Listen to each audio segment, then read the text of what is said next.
કરી મંગલ કરિયો ગ્રંથ કરણ કો કા જાતે મિલે સમાજ સબ પાવે નિજ પદ આત્મ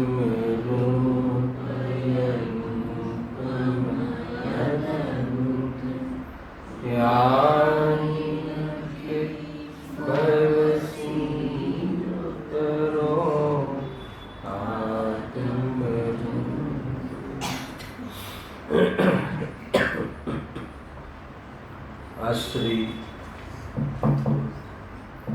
मोक्ष मार्ग प्रकाशक ग्रंथ है निश्चयवासी कोई प्रिंट चाली रही है एमा मूल भूल तो ये है कि जे शास्त्र में द्रव्य अपेक्षा बात करी हुई से એને आज पर्याय दृष्टि माने मूल भूल तो आज एना अंतर्गत विधा भेद भूलोना अहींया करवामां આવ્યા છે એનું નિરાકરણ તો ખૂબ વિસ્તારથી થયું છે એના પછી જે વ્યવહાર જે સાધનો છે તો જે વ્યવહાર જે સાધનો સંબંધી એનો જે અભિપ્રાય છે અહીંયા પંડિતજી કહે છે कि कोई जीवनी जी साधक अवस्था से ये अवस्था व्यवहार साधनों ना अवलंबन वगैर टकी सके नहीं समझ जो पहला बात ने जी पण कोई साधक अवस्था जी लेवल नी जी स्तर नी होय जीने यानी व्यवहार साधनों ना अवलंबन वगैरह टकी ना सके भले अभिप्राय में तो एम होय कि परमार्थ साधन नहीं अभिप्राय में तो एम ज होय कि बाधक है परंतु पोतानी वर्तमान पर्याय में पूर्ण वितरागता ना होय घणी कमजोरी होय तो व्यवहार साधनों अवलंबन लई अने राग ने घटाड़े छे अर्थात राग में द्वेष में तीव्र कषायों में राग द्वेष में नियंत्रण लावीने तीव्र कषायों थी बचीने मंद कषायों ना अंतर्गत भेदज्ञान नो विशेष पुरुषार्थ करे आखी जे व्यवस्था जे समझ आ साधक दशानी परिस्थिति है परंतु कोई अज्ञानी आज साधनों व्यवहार साधनों अथवा साधनों व्यवहार एनो सर्वथा निषेध करे व्यवहार तरीके निषेध करे से एनी दृष्टि में भूल है व्यवहार ने परमार्थ मानवो ये तो दृष्टि नी भूल है परंतु व्यवहार तरीके निषेध करवो ये पण एटली ज भूल है जिनागमनो जैन शासननो कोई भी सिद्धांत जेवी रीते से एवी रीते अगर जो ये निर्णय न करे तो ये वास्तव में एनी कार्यनी सिद्धि थती नथी आ एक भूमिकारूप जेटलो विषय चाले छे एमां समजવું જોઈએ एमां गईकाले आपणे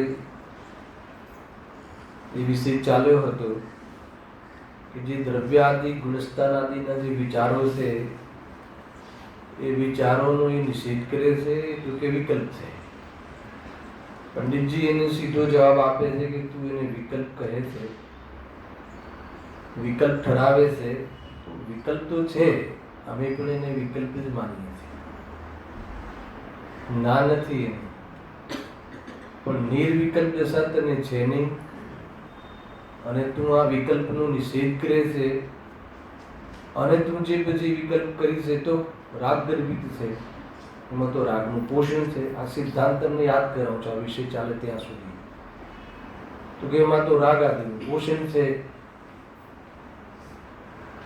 તો પછી એની સામે કેટલાક તર્ક મૂકીને પ્રશ્નોત્તર કરીને અંતમાં ત્યાં લઈ આવે છે કે જે દ્રવ્યાદિ ગુણસ્થાન આદિના જે વિચારો છે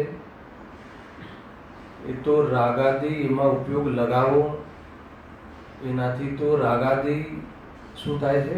મંદ પડે છે, રાગાદિ ઘટે છે. પંડિતજી એક ફોર્મ્યુલા આપે છે કે સમ્યક શ્રદ્ધા અને જ્ઞાન થઈ ગયા પછી જ્યાં જે કારણોથી રાગાદિ ઘટે ત્યાં ઉપયોગ લગાવવો, અને જે કારણોમાં ઉપયોગ લગાવવાથી રાગાદિ ભડકે, વધે, પુષ્ટ થાય ત્યાં ઉપયોગ ન લઈ જવો. આ એક સીધી સાદી ફોર્મ્યુલા છે, બહુ અદભુત છે. ઉપયોગને એવા વિષયો ન આપવા કે જેથી કશાયો જે અનાદિના સંસ્કાર છે એ સંસ્કાર દ્રઢ થાય કે પોષણ થાય, એવો ઉપયોગમાં એવી બધી ચીજો ન આપવી, એવી પ્રકારના વિચારો ન કરવા. પણ એવા વિચારો કરવા કે જેથી રાગાદિ મંદ પડે, ઘટે અને અભાવ કરવાની પ્રેરણા. તો એના માટે પ્રશ્ન મૂક્યો કે દ્રવ્યાદિ ગુણસ્થાન આદિના વિચારો કરવાથી, ત્યાં ઉપયોગ લગાવવાથી રાગાદિ હીન થાય છે, અને એની સિદ્ધિ પણ કરી.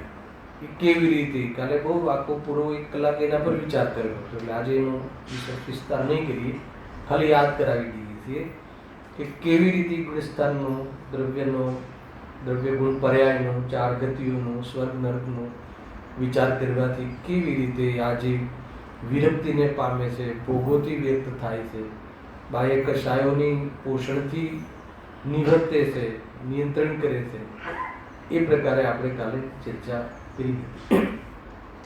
હવે એ જ વિષયને આગળ વધારતા એક પ્રશ્ન ઓર મૂક્યો શ્રોતાએ, પેજ નંબર 207. શાસ્ત્રમાં તો એવો ઉપદેશ છે કે પ્રયોજનભૂત થોડું જ જાણવું. ફરીથી, શાસ્ત્રમાં તો એવો ઉપદેશ છે કે પ્રયોજનભૂત થોડું જ જાણવું કાર્યકારી છે, માટે ઘણા વિકલ્પ શા માટે કરીએ? બોલો, આ વાત સાચી છે કે નહીં? શાસ્ત્રના આધારે કઈ છે બધી સાચી જ હોય ને. નિશ્ચયાવાસીના જે બી તર્ક છે એ શાસ્ત્રના આધારે છે, અને જે અપેક્ષા એ તર્ક શાસ્ત્રમાં કહ્યો છે, એ અપેક્ષાએ જે વાત કહી છે એ તો સત્ય જ છે, પરંતુ એ અપેક્ષામાં નિશ્ચયાવાસી ફિટ થતું નથી. એને જે અપેક્ષાથી કહ્યું છે એ વાત તો સાચી છે, પરંતુ એ ધારા કલમ નિશ્ચયાવાસીને લાગુ પડતી નથી. કેમ? કેમ કે એ પ્રણે કહી અને અન્યથા પ્રવર્તન કરે છે. આ થઈ બી ગયેલું છે. આગળ આપણે તો જનરલ ચર્ચાઓમાં વાત આવી જતી હોય, પણ પ્રશ્નના રૂપમાંથી ફેર નહીં. પ્રયોજનભૂત થોડુંક જ જાણવું જોઈએ. જે અતિ વિસ્તાર કરીને શું લાભ છે કે જેનાથી પ્રયોજન ના હોય? ફરીથી અંદરમાં એક ગંધ છે કે ખાલી આત્મા જ પ્રયોજનભૂત છે, તો આત્માનો વિચાર કરવો જોઈએ, અન્ય બાબતે શું વિચાર કરવો જોઈએ? એમ શું જવાબ આપે છે તમે સાંભળો. એને જે જીવ અન્ય ઘણું જાણે પણ પ્રયોજનભૂતને ન જાણે, આ અપેક્ષા કોના માટે લાગુ પડે છે? આ કથન કોના માટે કહ્યું છે આચાર્ય કે જે જીવ અન્ય તો ઘણું જાણે પણ પ્રયોજનભૂતને ન જાણે? સૌથી પહેલા અન્ય ઘણું જાણે એટલે ભગવાન આત્માને ન જાણે, શુદ્ધાત્માની દૃષ્ટિ સંબંધી ન વિચારે, વેદ જ્ઞાન સ્વપન વેદ વિજ્ઞાન સંબંધી તો ઉપયોગ ન લગાવે, પણ અન્ય એ સિવાય અન્ય એને આને ગૌણ કરે અથવા આનો નિષેધ જ કરે, આ તરફ ધ્યાન જ ના આપે, અને પછી ગમે એટલા શાસ્ત્રનો ચરણાની યુગનો વિસ્તાર કરે, જેનું પોષણ કરવાનું છે, જે પરમાર્થને બતાડવા માટે જે વ્યવહાર કહ્યો છે, તો એ પરમાર્થને તો ન જોવે, પણ એકલો જે વ્યવહાર સાધનોમાં જ વર્તે, એનો અર્થ આ છે. તો એના માટે તો એમ કહ્યું છે, અતિ વિસ્તાર કરે, પ્રયોજનભૂત વાતોમાં તો ધ્યાન જ ના આપે, તો એને કહે. અને બીજું હવે જો, અથવા જેની ઘણું જાણવાની શક્તિ નથી, બે જબરજસ્ત દ્રષ્ટિકોણ કહે ને. એના માટે તો તું જે શાસ્ત્રની વાત કહે છે એને લાગુ પડે. જેનામાં બુદ્ધિ જ ઓછી હોય, બહુ ઊંચી વાત છે. આપણને આપણી બુદ્ધિનો આપણને ખ્યાલ આવવો જોઈએ કે આપણી બુદ્ધિનો વિકાસ દર કઈ ક્વોલિટી હોય. ઘણી વાર અનુકરણ, આંધળું અનુકરણ કરતા હોય છે ને મોટા ભાગે ગ્રુપોમાં, બહેનોમાં, ભાઈઓમાં આપણે શું કામ ભેદ કરીએ છીએ, અને જનરલી અનુકરણ કરવાની બહુ આદત હોય છે. કોઈ બેન મોટા મોટા શાસ્ત્ર વાંચતી હોય, મોટા મોટા મોટા કર્ણાનું યોગના શાસ્ત્ર વાંચતી હોય, તો બીજી બહેનો પણ તરત અનુકરણ કરે, પણ એની બુદ્ધિનો વિચાર ના કરે કે મારી બુદ્ધિની ક્ષમતા કેટલી છે. એટલે આપણે જે લૌકિકમાં પણ આવો વિવેક તો કરીએ જ છે ને. 4 દીકરા હોય તો એકને સાયન્સ, એકને આર્ટ્સ, એકને કોમર્સ, અલગ અલગ કેમ ના હોય? બધા કેમ ડૉક્ટર નથી બનાવી દેતા? તો એની જે પ્રમાણેની બુદ્ધિ હોય, એની પર્યાયની જે જ્ઞાનની વિવિધતા હોય, એને ક્ષમતા હોય, એ અનુસાર કરવું જોઈએ. તો અહીંયા કહે છે કે જેની બુદ્ધિ એ પ્રકારની નથી, અને ખરેખર આ બહુ રોગ ચાલે છે, અને કદાચ જીવ ડિપ્રેશનમાં ચાલી જાય, અને ત્યાં સમજાવવાવાળો જીવ પણ એને બહુ મહત્તા આપે છે, અને જાણે કોઈ બહુ મોટી સૂક્ષ્મ વાત કરી દીધી હોય. એને ઘણા મને કહે કે તમે ભાઈ ત્યાં આવો તો એને એમ કહું કે ભાઈ એટલું સૂક્ષ્મ સમજવાની મારી બુદ્ધિ નથી, મને સામાન્ય સમજાય છે, ત્યાંથી આત્મકલ્યાણ કરી દઈશું. ઊંચી ઊંચી વાતો કહે, શું કહે? વેદ જ્ઞાન દેહથી ભિન્ન ભગવાન આત્મા. આ ચામડું છે અને હું ચેતન છું, અને હું ચેતન છું ને આ ચામડું છે, બે જુદા છે. તો એના માટે હું આ મરી રહ્યો છું, એના માટે જીવી રહ્યો છું. એ મારી મોટી ભૂલ છે. એ ભૂલ સુધારી લેવી એટલે કામ ચાલુ હોય. પછી બહુ એટલી સૂક્ષ્મ ધનેશભાઈ ખ્યાલ બહુ ટેન્શન નહીં કરવું, હે. અને આનો અભ્યાસ રહે, આવા વેદ જ્ઞાનનો અંદરમાં અભ્યાસ રહે, એ અભ્યાસનો હર્ષ રહે. સાંભળજો, હે ને? અભ્યાસનો હર્ષ રહે એટલે આવા અભ્યાસમાં ખ્યાલ આવી ગયો કે હવે મારો સંસારનો કિનારો આવી ગયો છે. હવે મને કોઈ દુઃખી થવા માટે કોઈ બહારમાં કોઈ અવસ્થા, કોઈ કાળ છે એવું ભાસતું જ નથી. શરીરની બી કોઈ બી એવું જ્યારે લાગે તો હર્ષ થાય ને. તો એવા હર્ષમાં, એવી મહિમામાં સમ્યક દર્શન થાય છે. બહુ બુદ્ધિની જરૂર નથી, પણ બહુ બુદ્ધિ હોય અને અપ્રયોજનભૂતમાં જ વાત લગાવ્યા રાખે તો એને કહે છે કે તું પ્રયોજનભૂતમાં લગાવ. થોડું હોય જ્ઞાન તો ચાલશે, પણ પ્રયોજનભૂતમાં લગાવ. અને કોઈની બુદ્ધિ ઓછી હોય તો એને કહે છે. અને આપણે ત્રીજું કારણ બી કહીએ છીએ ને, કોણ જેના પક્ષ એક પક્ષ સ્મશાનમાં હોય, હવે એકદમ મરણ પ્રસંગમાં હોય, અને પછી કે મને જરા કર્મોની 148 પ્રકૃતિનું નામ બતાવો, તો એને કે શું કામ છે તારે? હાલાવે કે નહીં. અત્યારે સરસ જબરજસ્ત શુદ્ધાત્માની વાત ખીલે છે ને ગુરુદેવજીને. હરે ભગવાન આત્મા, જેનામાં રાગે નથી, જેનામાં રોગે નથી, જેનામાં વેદનાએ નથી, હે, એમાં વસી જા, એમાં તું વિશ્રામ કર. પણ એમાં વિશ્રામ કરવા માટે જે સ્ટેજમાં જવું પડે છે, જ્યાંથી પસાર થવું પડે છે, એ પણ સમજજે. સ્વાધ્યાય કરવો પડશે, તત્વજ્ઞાન કરવું પડશે, તત્વનો અભ્યાસ કરવો પડશે, એના જીવન સદાચારમય હોવું જોઈશે, તીવ્ર કષાયોથી નિવૃત્ત હોવું જોઈશે. આ બધું અહીંયા એકદમ તું આત્મામાં જઈને તું સૂઈ જાય, આત્મામાં જામી જાય, એ વાત બહુ સરસ છે. પરંતુ એમાં જવા માટે જે કરવું પડતું હોય ને વચ્ચે, એનો તું નિષેધ નહીં કર. વાત તો બહુ ઊંચી છે. એ અંતિમ ગોલ એ છે, અથવા એકમાત્ર ગોલ એ છે, પહેલો બીજો પછી નહીં. એકમાત્ર ગોલ એ છે કે સ્વરૂપમાં તું, હે ને, રમી જા. પણ એમાં રમી જામાં કેવી રીતે જવું, ક્યાં જવું, કેવી રીતે એમાં પ્રવેશ કરવો, એન્ટ્રી કેવી રીતે લેવી, એ બધી બાબતો આવે કે ના આવે? હા, નહીં તો નહીં જાય ને. એટલા કથનથી સંતુષ્ટ થઈ જાય તો એ માર્ગ નથી. એ માર્ગનું સ્વરૂપ એ મોક્ષ માર્ગ નથી એમ કીધું ને, એ આત્મજ્ઞાન નથી એવું કીધું. એ આત્મજ્ઞાન માટેનો ઈશારો છે, પણ એ આત્મજ્ઞાન નથી. એટલું સાંભળી લેવું, સમજી લેવું અને ચૂપ રહી જવું એમ નહીં. રાગ મટાડવાનો ઉપાય તારામાં દેખાવો જોઈએ, કેમ કે રાગ તારું સ્વરૂપ નથી. રાગ, દ્વેષ, ક્રોધ, માન, માયા, બધું એના અંતર્ગત બધા 5 પાપ બધા લઈ લેવા, વિકૃતિ સમસ્ત. જો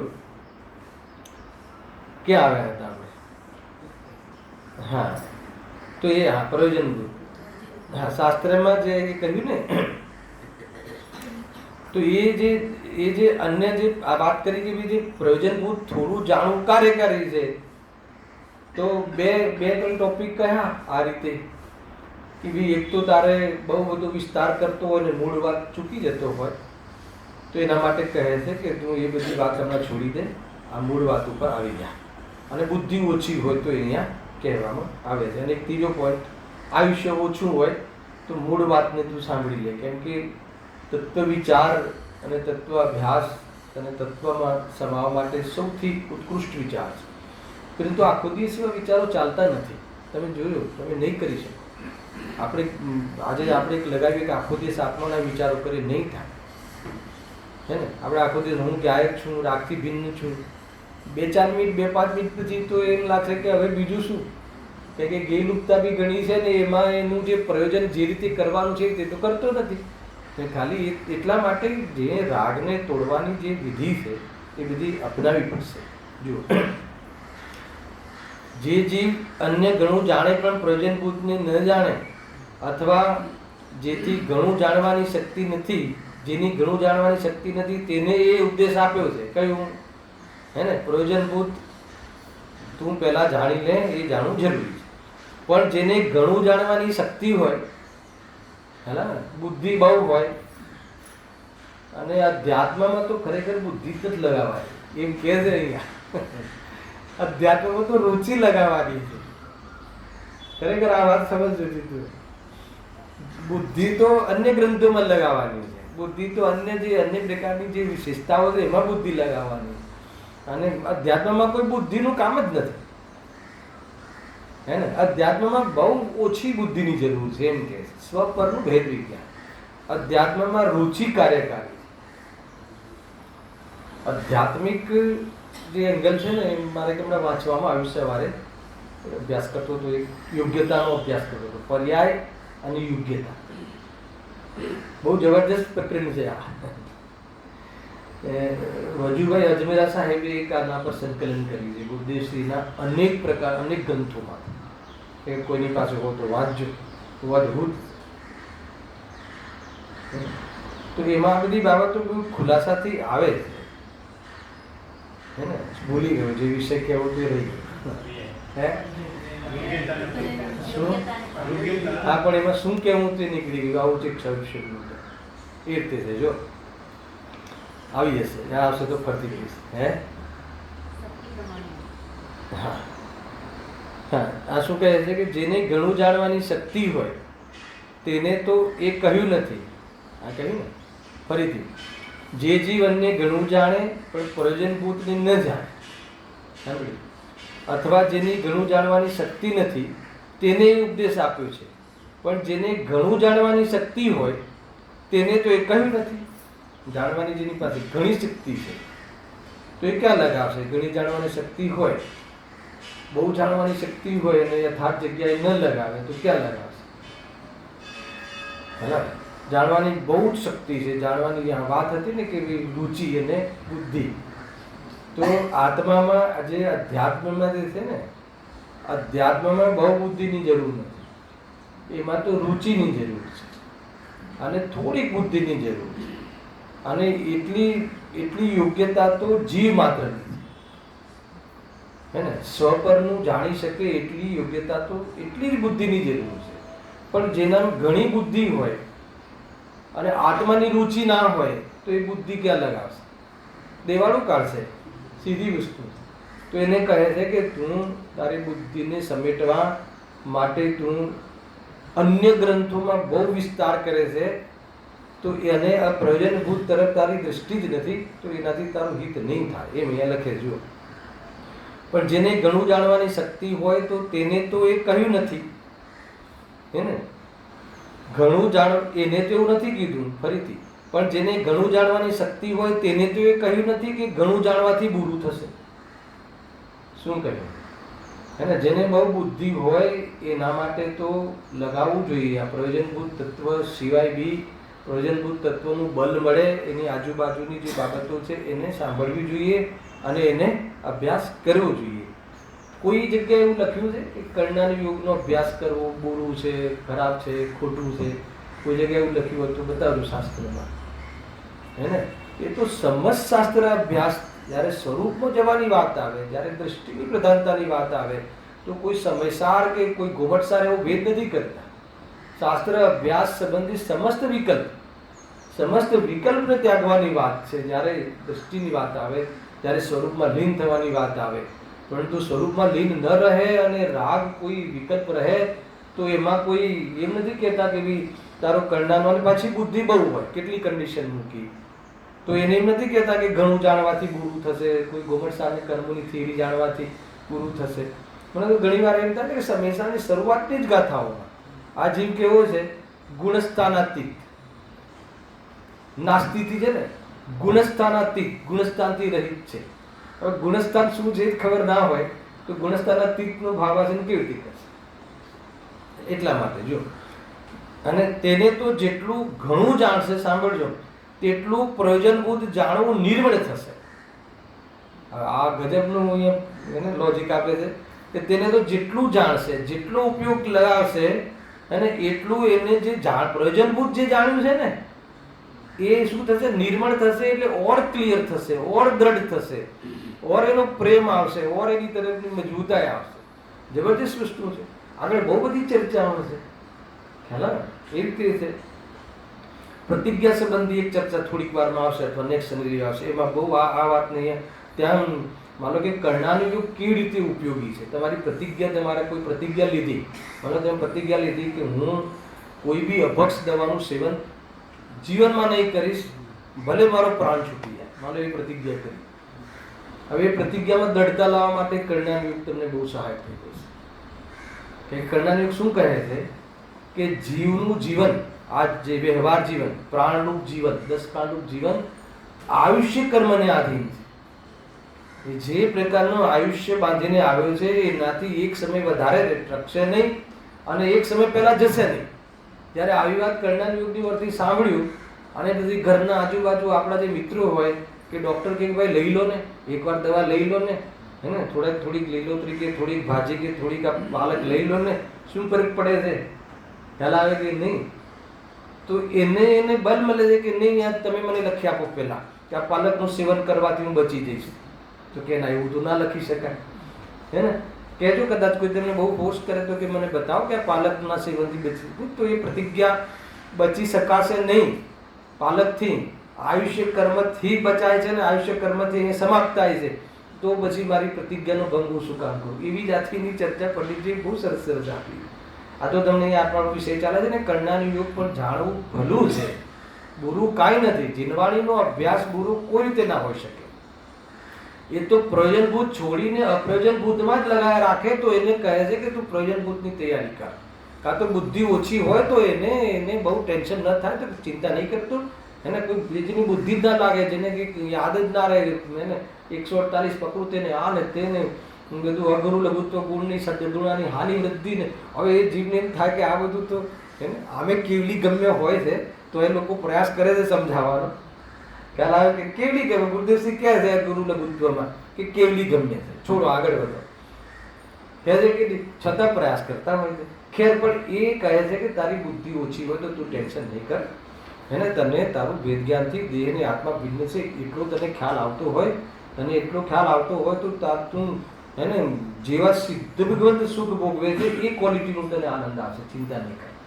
તો પછી તારે બહુ જાણવાની જરૂર નથી અને બહુ એમાં ઉપયોગ લગાવવાની જરૂર નથી. એ રીતે કહે છે. તો એના માટે છે ભાઈ, એ વસ્તુ સમજવું જોઈએ. જો અને જેનામાં જે વિસ્તાર બહુ કરે, બરાબર છે કે નહીં?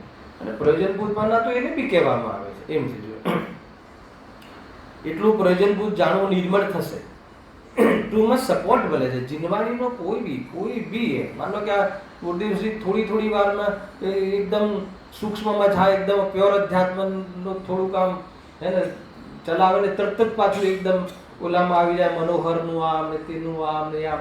તો એ શું કામ કરતા હશે, શું કામ કહેતા હશે? પછી આત્માની વાત ચલાવવાની સાહેબ, પછી આજે બી કોઈ ઉદાહરણ આવ્યું ને જે એનું, મને બતાવો કે એ શું કામ? તો કહે છે કે બલ મળે છે. આપણો જીવ આ જાણવા છતાં હું મરતો નથી, આત્મા હાજર અમર છે, તો પણ આપણે બહારના પ્રકરણોમાં આપણો રસ હોય છે. તો કે એ પ્રકરણોમાંથી રસ છૂટે એટલે વૈરાગ્ય આવે, વિરક્તિ આવે, એમાં ઉપયોગ ન લાગે અને એમાં વિશેષ આપણી આકુરતા ન રહે. એટલા માટે આવા ઉદાહરણો આપીને આપણને સાવધાન કરવામાં આવે. દરેક જીનવાણીનો હર પ્રસંગ ઉપયોગી છે. એ રીતે એની ઉપયોગિતા નથી વાંચતી ને, એ બહુ ભૂલ છે જીવને. એ રીતે નિષેધ ન કરવો જોઈએ. સમય ઓછો છે, બુદ્ધિ ઓછી છે, તો એ વખતે મેઇન વાંચી લેવું જોઈએ. ખ્યાલ આવે કે? એ રીતે આપણે પરીક્ષા હોય ને 10 મિનિટ બાકી હોય તો કયું વાંચી લઈએ? મેઇન ઇમ્પોર્ટન્સ કોઈ આપ્યું હોય કે નહીં, ઇમ્પોર્ટન્સ.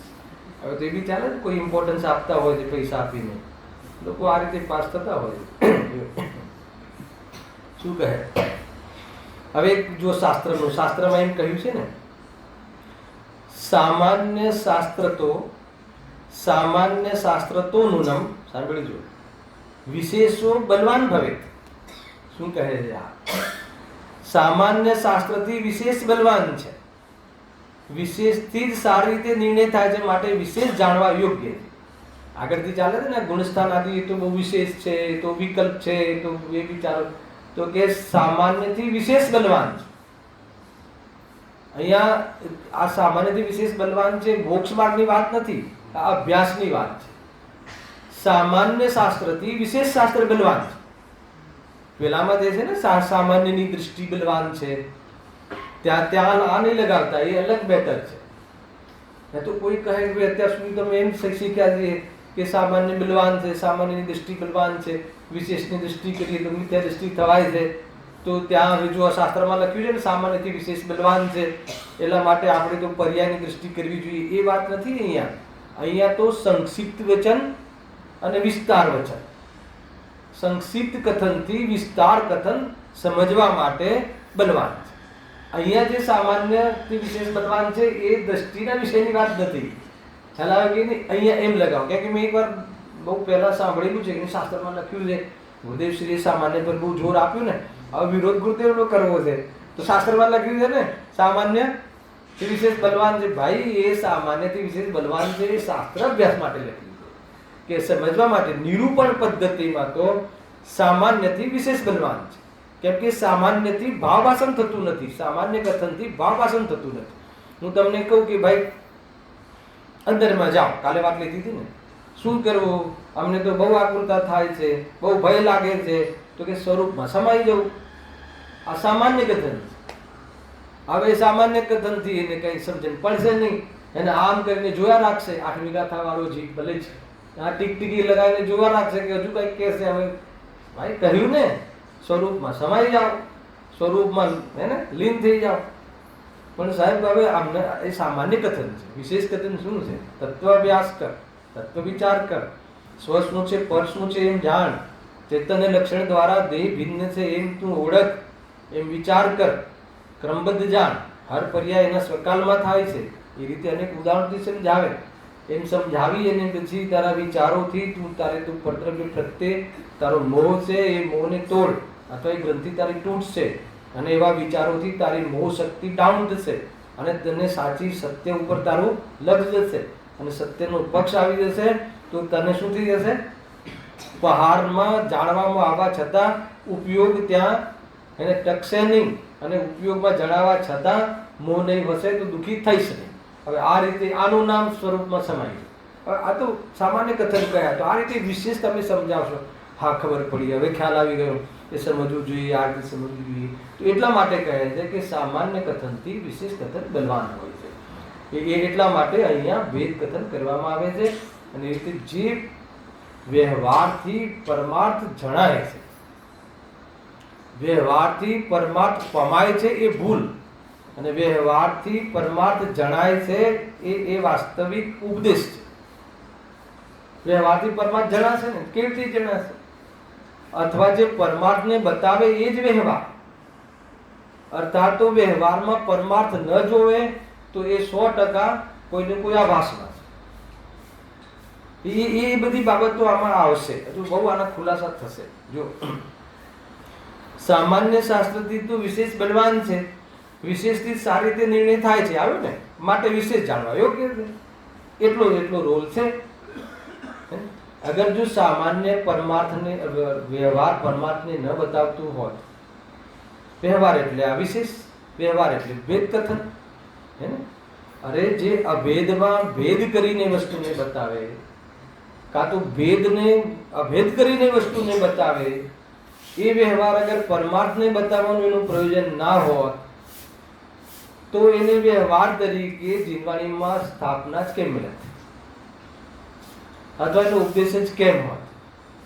હેના, એ તો વ્યવહારનો જે વિષય છે એ તો જીવે અનાદિથી એ સંબંધી એને લક્ષ કર્યો છે અને એનો પક્ષ લીધો છે, એટલે ત્યાં કહ્યું આગળની ગાથાઓમાં કે ભાઈ એને એનાથી બંધન છે, વ્યવહારથી તો જીવને સંસાર વધે છે. એ તો વ્યવહારથી નથી વધતું, વ્યવહારના પક્ષથી વધે છે.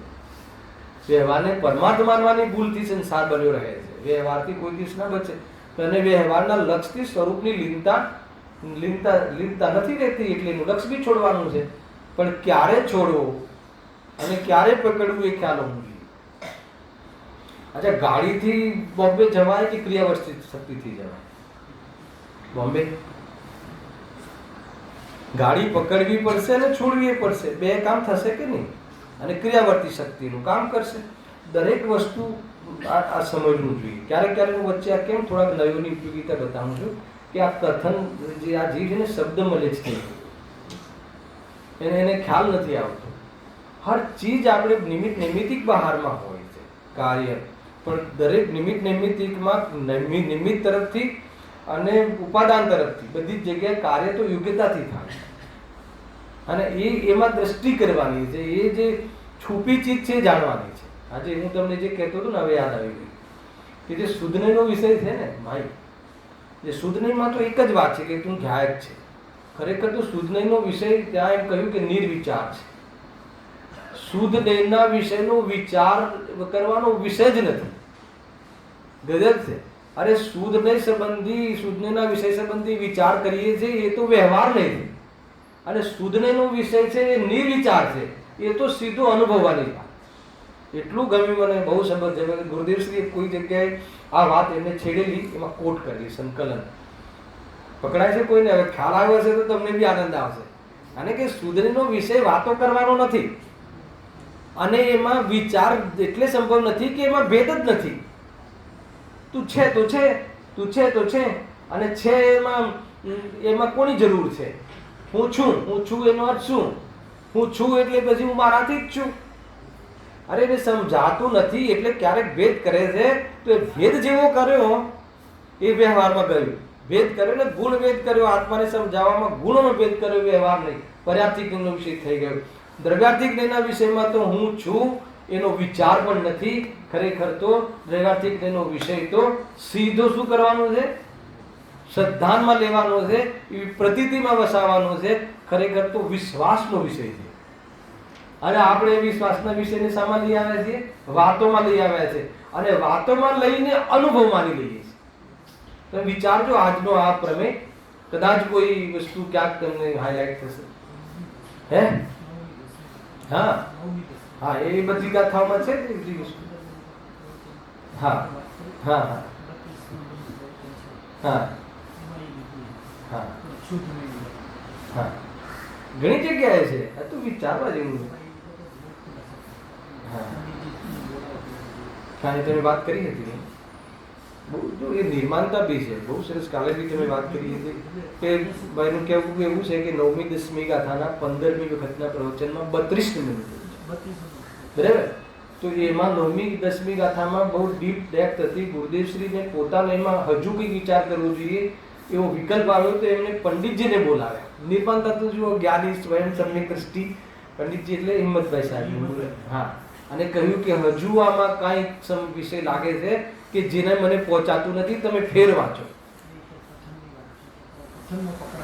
ખ્યાલ, કથનમાં પકડાતું નથી. તો ખરા જ્ઞાની જન્માત્મા મને કોઈ વિદ્વાન હોય તો કે ના બરાબર છે, જે હું કહું છું એ જ બરાબર છે. આ રીતે જ હોય. હા, શું બોલ્યા વારંવાર? કે કથનમાં પકડાતું નથી.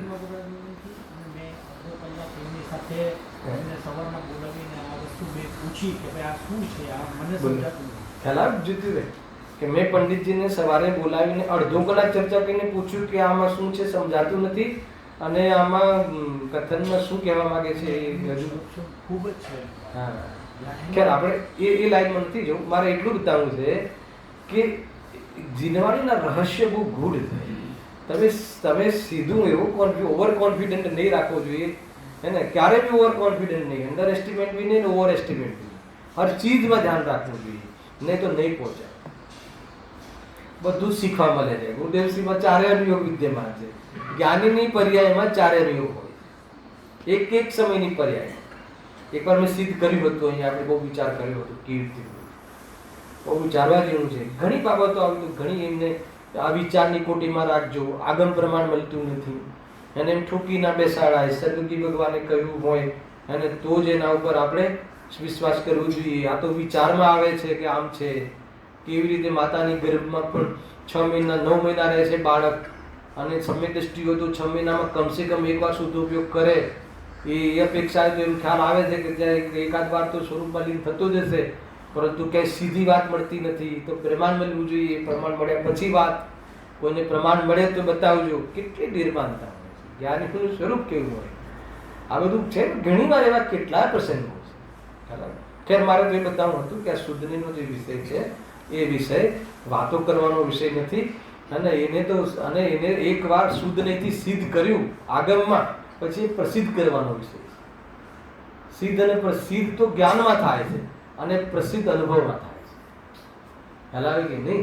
તો એ પ્રસિદ્ધિનો વિષય છે. અને બુદ્ધિ તો જેટલા બાકીની જે બુદ્ધિ લગાવવાની છે ને એ બધી ભેદોમાં અને પ્રભેદોમાં બુદ્ધિ લગાવવાની છે. લગાવી કે ના લગાવવી વિકલ્પ છે ને એ તો કે નહીં, નિર્વિકલ્પ ના થાય તો આમાં જ લગાવજે. કેમ કે એનાથી તારું જ્ઞાન નિર્મળ થશે અથવા તો તારી શ્રદ્ધા દૃઢ થશે.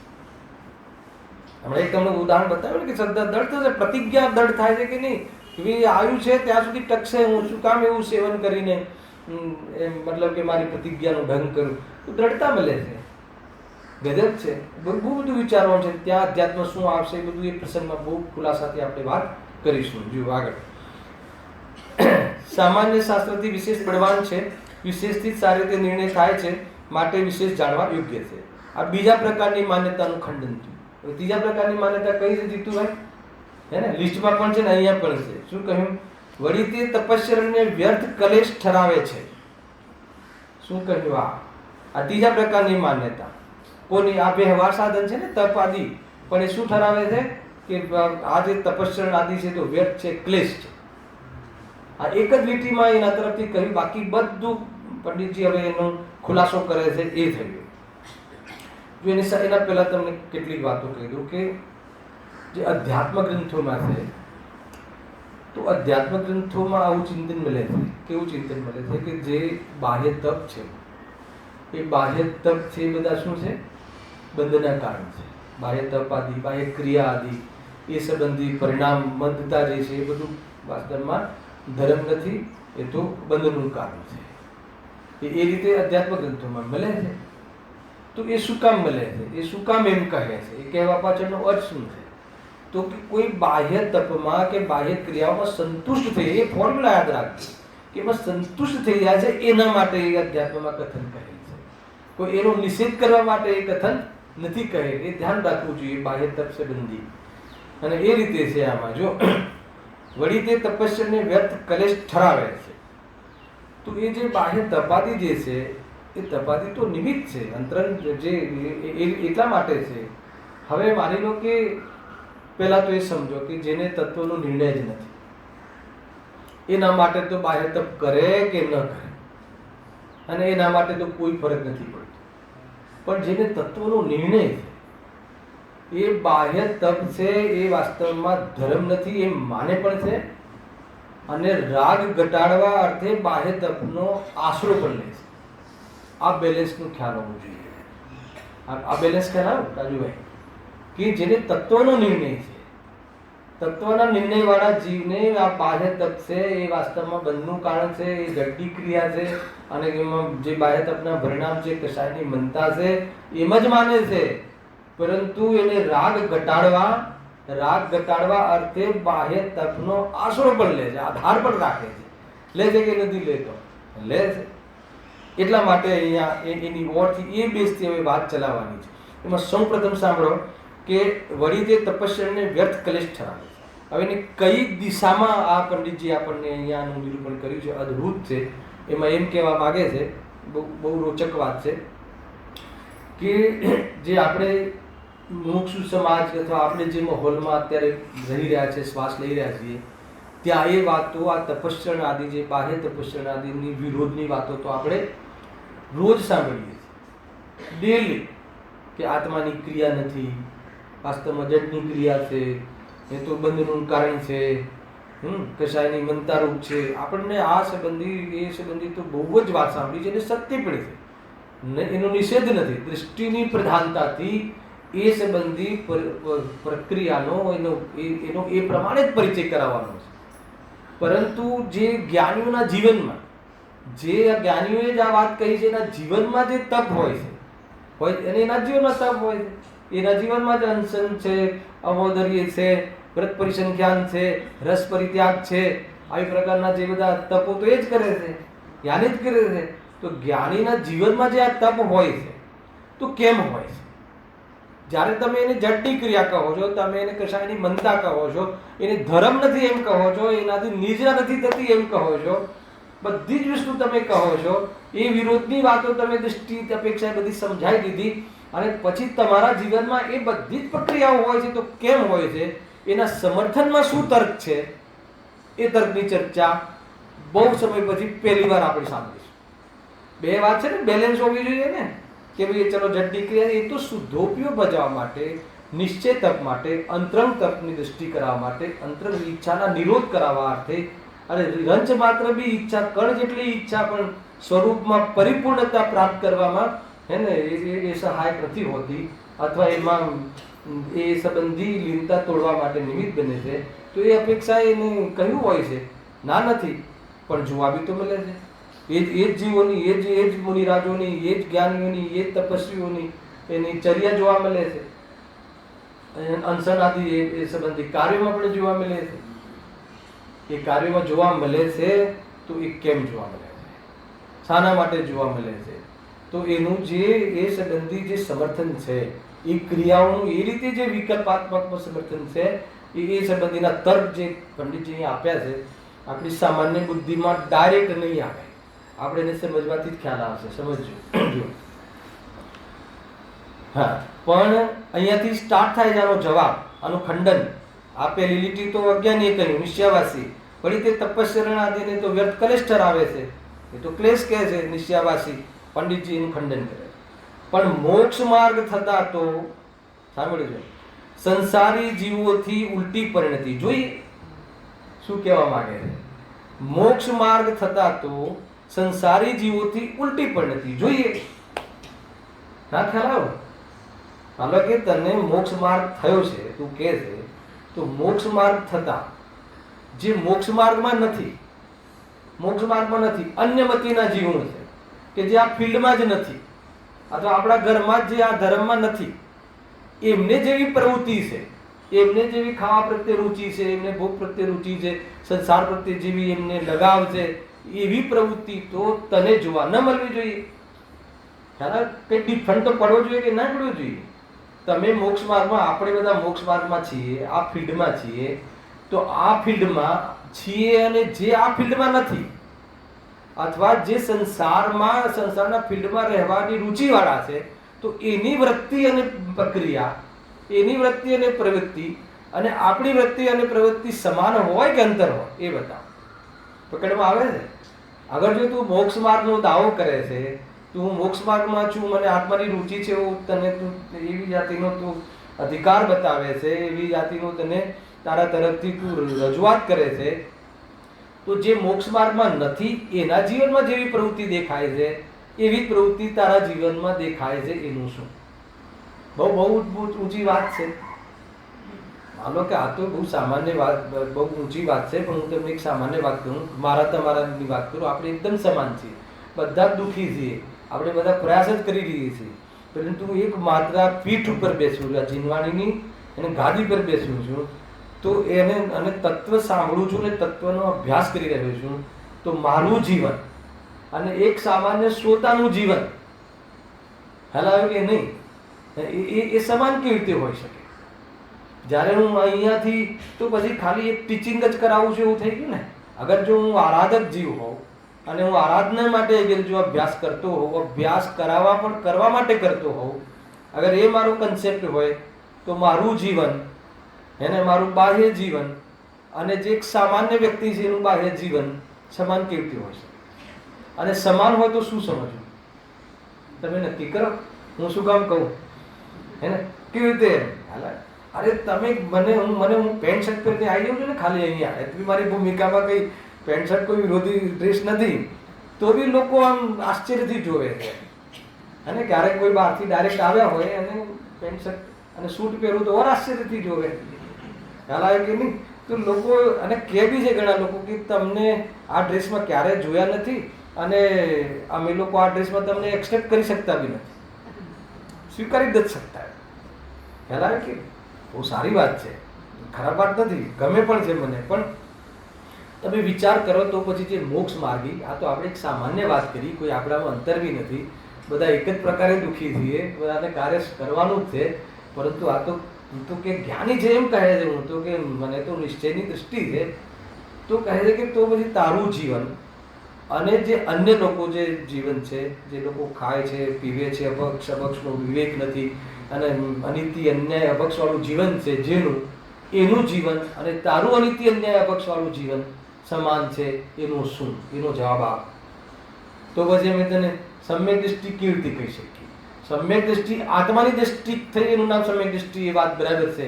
પણ સમ્યક દૃષ્ટિને સમ્યક દર્શન પૂર્વે સાંભળજો, અનિત્ય અન્યાય અને અપક્ષવાળું જીવન નથી હોતું. અરે પાપ હોય છે, પૂરેપૂરા 5 પાપ હોય છે, પણ પાપ નૈતિક હોય છે, નૈતિક પાપ હોય છે, અનૈતિક પાપ નથી હોતા. અને તારા જીવનમાં તો એમાં કાંઈ ફેર પડ્યો જ નથી. ના કે અમારી દ્રષ્ટિ પલટી ગઈ છે ને, એ દ્રષ્ટિ પલટી ગઈ હોય એને આ બાહ્ય જીવન ના હોય. બાકી વાત સમજમાં આવે છે? બહુ વિચાર કરજો. પોસિબલ જ નથી. અને એટલી અનિતિથી જીવતો હોય, ઠીક છે, કોઈ 5, 50, 100, 500 કરોડ તું દાન આપી દે, એને કોઈ મતલબ નથી. અરે જ્ઞાનીની તો ગુરુદેવશ્રી એકવાર, સમય ઓછો છે, જ્ઞાની ગુરુદેવશ્રી પાસેથી સાંભળજો આ બધી વાત. એકવાર એમના પ્રવચનમાં આવ્યું કે અજ્ઞાનીને તો શુભભાવ હોતો જ નથી. શું વાત કરે છે? આખું એમાં આમ લાગે કે આ તો પ્રમાણની વાત જ ઉડી જાય. તો અધ્યાત્મનો એંગલ છે, એમને એંગલ બતાવ્યું. કેમ? તો કે એના શુભભાવ કેવા હોય છે, તમે સાંભળ્યું હશે ચંદ્રકાંત, કેવા હશે એનો એ વિચાર કરાવે છે. કે કોઈ માની લો કે કતલખાનું ચલાવે છે, અજ્ઞાનીના શુભભાવની ચર્ચા. અજ્ઞાનીને તો શુભભાવ હોતો જ નથી. તો અજ્ઞાનીને જે શુભભાવ હોય છે એ કેવી જાતિના હોય છે એ સમજાવતા ગુરુદેવશ્રી કહે છે કે જેમ કે કોઈ કતલખાનું ચલાવે, અનેક પ્રાણીઓનું કતલ કરી અને આજીવિકા કરે છે, અને વચ્ચે કોઈ એક વાર ચલો એક મંદિર બંધાવી દઈએ, એવો એનો શુભભાવ હોય. આપણે અંદરથી હલી જઈએ તો એના શુભભાવની શું વેલ્યુ કરી. તો હવે હર અજ્ઞાની થોડી કતલખાના ચલાવે છે. એનો અર્થ શું છે કે અજ્ઞાનીનો શુભભાવ આ લેવલનો હોય છે. એટલે એમાં કંઈ વખાણવા જેવું નથી. કોઈને શુભભાવની કોઈ બહુ જ આમ અંદર અભિમાન ચડતું હોય તો અભિમાન ઉતરી જાય. દૃષ્ટિની મુખ્યતા છે. દ્રષ્ટિના પોષણમાં શુભભાવ હેતુ બનાવવાની વાત છે, બસ. અગર એ ના હોય પણ તું બીજાની દ્રષ્ટિમાં તારો શુભભાવ બતાડવાની અગર તારો હેતુ હોય તો કહે છે કે આ જીવ એ વખતે આ આત્માની દૃષ્ટિ પામવાની એ લાયક જ નથી. શું કહ્યું? હું દાન આપું એ બીજાની દૃષ્ટિ માટે હોય તો વાત પતી ગઈ ને. ખ્યાલ આવે? એ તો માર્ગદર્શનનું સેવન થઈ ગયું. પણ દાન આદિ મને એમ લાગે કે આ દાન આદિ અહીંયા જ આપવા જેવા છે. આનો પ્રચાર થવો જોઈએ. અને મારું આત્માનું હિત, સૌથી પહેલા આત્માના હિતમાં મારું પહેલું નામ હોય, હે ને? દાન તો આપે પણ મંદિરમાં દેખાય જ નહીં. સ્વાધ્યાય હોલ તો બનાવડાવે પણ એક સ્વાધ્યાયમાં જોવા મળે નહીં. શું બતાવે, શું સમજ? માનો કે તમે સ્વાધ્યાય હોલમાં સૌથી પહેલા તમારા 51 કરોડ રૂપિયા હોય, વાહ થઈ ગઈ, જય થઈ ગઈ, એ દિવસે તમને જ રિબીન કાપવા મળી, તમને જ પહેલા એન્ટ્રી મળી, બધું તમારા હાથે જ થઈ ગયું. પણ બીજા દિવસે પહેલું ગુરુદેવશ્રીનું પ્રવચન હોય ને એમાં તમે ના હોય અને પછી ક્યારે ના હોય તો શું સમજવું પ્રભુ? એ દાન આપવા પાછળનો શું આશય હોઈ શકે? હવે ના કે આ બધું વસ્તુ છે. ગુરુદેવશ્રીમાં તો પુણ્ય બી હતું અને કહેવાની તાકાત બી હતી અને એનું જીવન બી એવું હતું કે કહે તો શોભે બી ખરું. હે ને? આ તો હું એમના વતીથી કહું છું, મારા વતીથી કાંઈ નથી કહેતો. તો આપણે શું થાય, અમુક વિદ્વાનો થોડી ભાષા શીખી જાય છે. હવે ગુરુદેવશ્રી કહે કે એ શેઠ, એટલે ઓલો વિદ્વાન એના ગામમાં જઈને કે એ શેઠ, તો કે ના ચાલે. અલગ અર્થ જુદા છે. આપણે આપણને ઇન્વોલ્વ કરીને વાત છે. આપણા લોકોની આવી દશા, ચાહે તમે 51 લાખ આપતા હો, 51,000 આપતો હો, પણ બધાની દ્રષ્ટિમાં કે ને કે આ ટાઈપની ભૂલો હોય, એટલા માટે કહેવાનું પ્રયોજન છે. બાકી કોઈ બી અન્ય આશય નથી હોતો. ક્યાં આવ્યા હતા? હા, પણ મોક્ષ માર્ગ થતા તો સંસારી જીવોની ઉલટી પણ નથી જોઈએ, હે ને? સંસારી જીવોથી ઉલટી પણ નથી જોઈએ. સંસારી જીવથી જેની જે પરિણતિ છે, એનું જે જીવન છે, એવું જીવન જ તારું છે. સંસારી એટલે ખ્યાલ આવે, અજ્ઞાની, મિથ્યા દૃષ્ટિ, જેને સંસારમાં લાભ લાગે છે, જે એના માટે જ જીવે છે, એ લોકોનું જેવું જીવન છે, એ લોકોનો જેવો વેપાર છે, એ લોકોનું જેવું ટેક્સ ચોરી ને બધું, અને એ બધું કરે છે, એવું તો તારું છે. તો પછી તને આત્મા ગમે છે, તને અગર પાપમાં આટલી રુચિ છે, તને બહારના ભોગો માટે આટલી તને ગરજ છે કે તું એને આવા પાપ કરીને બી કરવા માગે છે, તો આત્માની તને રુચિ છે અને આત્માની દૃષ્ટિ છે, એવું કેવી રીતે કહેવાય? એ બેઝ ઉપર આખો પેરેગ્રાફ છે, જબરજસ્ત છે. જો આગળ લખ્યું, સંસારી જીવોને ઈષ્ટ અને સામગ્રીથી રાગ દ્વેષ હોય છે. તો આ સંસારી જીવનો એક ફોર્મ્યુલા બતાવે, બધી ફોર્મ્યુલા છે. ત્યારે આને રાગ દ્વેષ ના હોય, આને એટલે કોને? સમ્યક દૃષ્ટિને રાગ દ્વેષ ના હોય એટલે ખ્યાલ આવે? અહીંયા એવી પ્રવૃત્તિ ના હોય કે જેનાથી રાગ દ્વેષનું પોષણ થાય. રાગ દ્વેષ ન હોય એનો અર્થ એ, કેમ કે એકત્વ બુદ્ધિપૂર્વકનો રાગ છૂટી ગયો હોય છે સમ્યક દૃષ્ટિ. હે ને? અનંતાનુબંધી રાગ, મિથ્યાત્વ સહિતનો રાગ દ્વેષ, મિથ્યાત્વ સહિતના ભોજનના ભાવ નથી હોતા. ખ્યાલ આવે? તો મિથ્યાત્વ સહિતને ભોજન ભાવ ના હોય તો પછી તને એને જેવી સંસારી જીવોને જેવી એમાં ગીલછા છે, ગ્રદ્ધતા છે, એવી ગ્રદ્ધતા તને કેમ જોવા મળે છે? એ અહીંયા કહે છે. જુઓ, સંસારી જીવોને ઈષ્ટ અને સામગ્રીથી રાગ દ્વેષ હોય છે. એનો શું અર્થ? કે જે ઈષ્ટ એટલે જે અનુકૂળ છે, ભોગોમાં જે અનુકૂળ છે એ ઈષ્ટ, આ એની પરિભાષા છે. તો એમાં એ પદાર્થો પ્રત્યે, સામગ્રી પ્રત્યે રાગ હોય છે, અને એ ભોગોમાં અનુકૂળ નથી હોતી એવી પરિસ્થિતિ, એવી જાતિની સામગ્રી, એના પ્રત્યે દ્વેષો હોય છે. અને જ્ઞાનીને એવા રાગ દ્વેષ નથી હોતા. તો કેવું હોય છે? કેવું હોય છે? તો અમે નિશ્ચયવાસીની સામે આ તર્ક મૂકીએ તો એ કહી શકે, હા તો અમે કહીએ છીએ ને અમારે રાગ દ્વેષ નથી હોતો, અમારે તો રાગ દ્વેષ છે જ નહીં. એ રાગ દ્વેષને માને છે કે આ પર્યાયમાં, પણ તું રાગ દ્વેષને પર્યાયમાં ન માને, પણ પ્રવૃત્તિ તો બધી દેખાય છે. તો પંડિતજી અહીંયા પ્રવૃત્તિની ઓળથી રાગનો સદભાવ બતાવે છે કે તારી પ્રવૃત્તિઓ દેખાય છે તો વગર રાગે, વગર ભાવ, વગર પ્રવૃત્તિ ના હોય. એટલા માટે ત્યાંથી એની નસ પકડે છે. જુઓ, જબરજસ્ત. હવે કેવી રીતે હોય છે, પહેલા એનું ફોર્મ્યુલા ફરીથી કે હા, હવે ત્યાં રાગ છોડવા અર્થે, સાંભળજો કેવું હોવું જોઈએ. રાગ છોડવા અર્થે તો ભોજન આદિકની ઈષ્ટ સામગ્રીને તે ત્યાગી થાય છે. શું કહ્યું? ત્યાં રાગ છોડવા અર્થે તો ભોજન આદિકની ઈષ્ટ સામગ્રીનો તો તે ત્યાગી થાય છે. કોણ? કોણ? સમ્યક દૃષ્ટિ, જ્ઞાની, કે જે ભોજન આદિમાં ઈષ્ટ છે, જે ભોજન આદિમાં જે અનુકૂળ સામગ્રી છે, એનો તો એ ત્યાગી થાય છે. ખરેખર એને ત્યાગે છે. ત્યાગે છે એટલે શું? ભોજન જ નહીં કરે એમ નથી. એનો અર્થ એ છે કે એને જે ભાવતા ભોજન છે, તો એની જે ગ્રદ્ધતા છે, એ ગ્રદ્ધતાને છોડવા અર્થે એ પ્રકારેનું એ રાગ, એ ભોજનનો ત્યાગ કરે છે કે નહીં, હવે આ બહુ ભાવે છે તો એનો હું આજે ભોજન નહીં લઈશ. એક મને શ્રીમદજીની એક જીવન કથા યાદ આવે છે, તમને 2 મિનિટમાં કહી દઉં કે એમાં કેવી રીતે હોય છે. કે એક વખત શ્રીમદજીને કોઈ મિત્ર સાથે, નામ ભૂલી ગયો છું, કોઈને ત્યાં ભોજન કરવા જાય છે, અને એ દિવસે 14 હોય, બરાબર છે?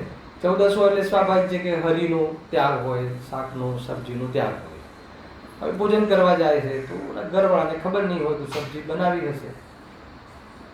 તો શ્રીમદજી તો એને તો ત્યાગ જ હોય, અને એ ઓલા વ્યક્તિને બી એને સબ્જી અથવા એ જે હરી ન લીધી કે નહીં મારે ત્યાગ છે, તો શ્રીમદજી કહે છે બધી ખીર બનાવી હોય જોડે, તો શ્રીમદજી કહે છે કે એમને ખીર પણ નહીં આપો.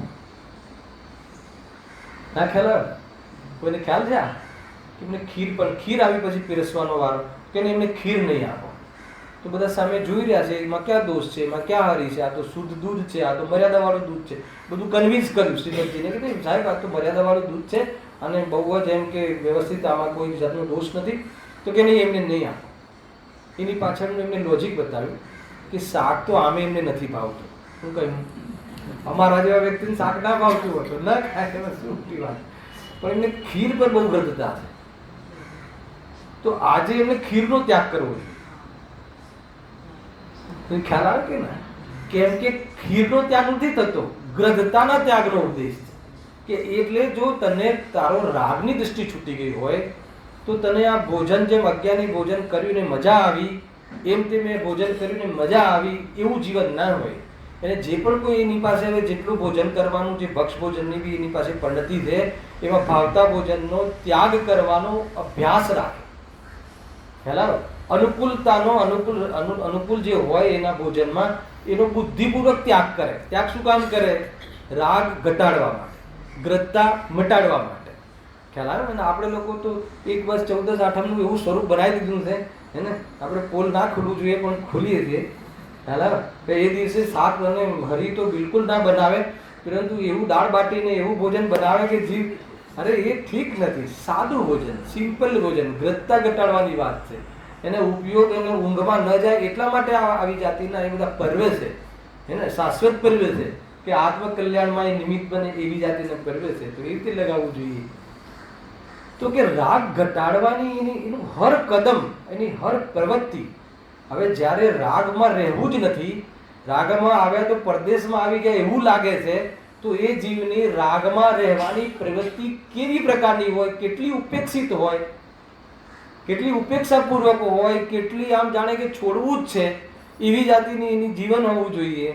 તો કે એ રાગના જે રાગમાં ઈષ્ટ છે, અરે જે ઈષ્ટ છે એવા ઈષ્ટ જે લાગતા જે પ્રકરણો છે અથવા ઈષ્ટ લાગતી જે સામગ્રી છે એના પ્રત્યે શું હોવું જોઈએ? ત્યાગ હોવો જોઈએ. તો કે એ તો તને દેખાતું નથી, તું તો એમાં શું થઈ ગયું? તો જડની ક્રિયા છે એમ કહીને તું પ્રવૃત્તિ છે.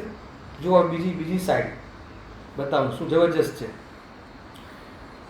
હવે ત્યાં રાગ છોડવા અર્થે તો ભોજન આદિની ઈષ્ટ સામગ્રીનો તે ત્યાગી થાય છે, આ જ્ઞાનીની વાત છે. તથા દ્વેષ છોડવા અર્થે અનિષ્ટ સામગ્રી અંશન આદિને અંગીકાર કરે. ગજબ છે આ. શું કહેવું કે જે ઈષ્ટ સામગ્રી પ્રત્યે તો રાગ હોય સ્વાભાવિક છે, તો એને રાખવાનો પ્રયાસ કરે, અને એમાં જે બાધક સામગ્રી હોય એને છોડવાનો પ્રયાસ કરે. સંસારી જીવોની આવી પ્રવૃત્તિ તો સ્વાભાવિક હોય છે, પણ જ્ઞાનીની આનાથી ઉલટી હોય છે. કહ્યું ને, જ્ઞાનીની પ્રવૃત્તિ તો સંસારી જીવથી કેવી હોવી જોઈએ? ઉલટી પદ્ધતિ હોવી જોઈએ. એને તો જે ઈષ્ટ સામગ્રી છે, ભોજન આદિમાં ઈષ્ટ સામગ્રી છે, જે બી ભોજન આદિમાં એટલે 5 ઇન્દ્રિયોના વિષયમાં લઈ લેવું, ઈષ્ટ સામગ્રી છે એ સંબંધિતો રાગનો ત્યાગ કરવા અર્થે એ ઉદ્દેશથી એ પદાર્થોનો, એ પ્રસંગનો, એ પ્રવૃત્તિનો બુદ્ધિપૂર્વક ત્યાગ કરે છે, નિયમ કરે છે કે આજે નહીં લો. ખ્યાલ આવે કે નહીં? અને એ રીતે એનો રાગ ઘટાડવાનો ઉદ્દેશ છે, કોઈને બતાવવા કે ક્રિયાને કોઈને દેખાડવા માટે નહીં. ખ્યાલ આવે? અને જે દ્વેષ, હવે દ્વેષ ઘટાડવા શું કરે છે? તો કે એમાં જે પ્રતિકૂળ સામગ્રી છે, એમાં જે પ્રતિકૂળ પરિસ્થિતિ છે એને અંગીકાર કરે છે, એને છોડતો નથી. એટલે શું? એમાં જે પ્રતિકૂળ કોણ છે? ભોજનમાં પ્રતિકૂળ કોણ? ઉપવાસ. ભોજનમાં પ્રતિકૂળ કોણ? એકાસન.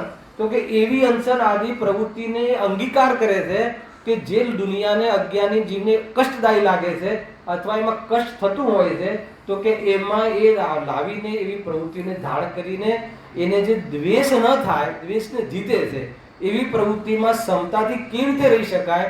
પ્રતિકૂળતાઓથી ભાગતો નથી, પ્રતિકૂળતાઓને હટાવતો નથી, પરંતુ એવી પરિસ્થિતિમાં દ્વેષ કેવી રીતે ઘટે, ક્ષમતાભાવ કેવી રીતે રહે, એ પ્રકારેનો અભ્યાસ કરે છે.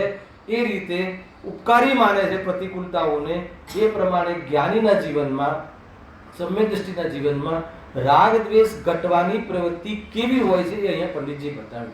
જેમ આમ સંસારી, સામાન્ય સંસારી, જે આ ફિલ્ડમાં નથી, જે અન્ય મતીના જીવો છે, જે સંસાર, જે દીર્ઘ સંસારી છે, જે લોકો સંસાર માટે જ જીવે છે, એના જીવનમાં જેવી પ્રવૃત્તિ, રાગમાં, જે ઈષ્ટ પદાર્થોમાં રાગ અને અનિષ્ટ પદાર્થોમાં દ્વેષ, એવી પ્રવૃત્તિ તારા જીવનમાં છડેચોક જોવા મળે છે, તો આગળ કહેશે કે તો અમે તને સમ્યક દૃષ્ટિ કેવી રીતે માનીએ? કેમ કે રાગને મટાડવાનો અભ્યાસ નિરંતર, રાગની દ્રષ્ટિ છૂટી ગઈ છે, રાગની રુચિ જેને નથી, તો એનું બહારમાં દેખાય કે આને રાગની રુચિ નથી. પણ તારા તો દરેક કાર્યો એવા દેખાય છે, એને નાટકોમાં દેખાય, ફલાણી જગ્યાએ દેખાય, બધી જ જગ્યાએ દેખાય, રાત્રિના પ્રોગ્રામોમાં દેખાય, અને તું કહે છે કે મને આત્મા ગમે છે, તો તને ગુરુદેવ શ્રીને એક ફૂલમાં આત્મા દેખાતો હતો, એ મારા ગુરુદેવ છે એવું તું જે શ્રેય લે છે, એનો શું અર્થ, એ શું છે બતાવીને જા. ખ્યાલ આવે કે નહીં? બહુ આ ગુરુદેવ શ્રી કે પોપાભાઈનું રાજ નથી, અને એ આપણા ગુરુને એક ફૂલ પર પગ આવી જાય તો ના ચાલે, અને આપણે આપણા હજારો પબ્લિકને અને પૂરા ઘાસ ઉપર ઊભા રાખીને જમાડીએ તો કહે છે કે અમે તને સમ્યક્ત્વની તને રુચિ છે એવું પણ અમે તારા માટે કેવી રીતે ડિક્લેર કરીએ?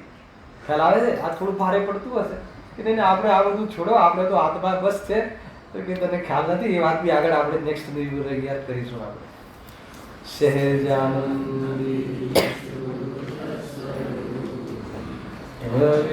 અવિનાશી આત્મસ્વરૂપ સહેજાનંદી શુદ્ધ સ્વરૂપ